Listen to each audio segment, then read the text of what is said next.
ಸೂಕ್ತ ನ್ಯೂಸ್ಗೆ ಸ್ವಾಗತ. ನಾನು ರಮೇಶ್ ಶ್ರೀನಿವಾಸ್.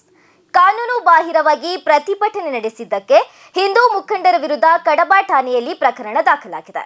ಜಿಲ್ಲೆಯಲ್ಲಿ ಕಾನೂನು ಸುವ್ಯವಸ್ಥೆ ಕಾಪಾಡುವ ದೃಷ್ಟಿಯಿಂದ ನೂತನ ಪೊಲೀಸ್ ವರಿಷ್ಠಾಧಿಕಾರಿಯವರ ಸೂಚನೆಯಂತೆ ಕಡಬ ಪೊಲೀಸರು ರಾತ್ರೋರಾತ್ರಿ ಹಿಂದೂ ಸಂಘಟನೆಯ ಪ್ರಮುಖರ ಮನೆಗೆ ತೆರಳಿ ಜಿಪಿಎಸ್ ಆಧಾರಿತ ಫೋಟೋವನ್ನು ತೆಗೆದುಕೊಂಡಿದ್ರು.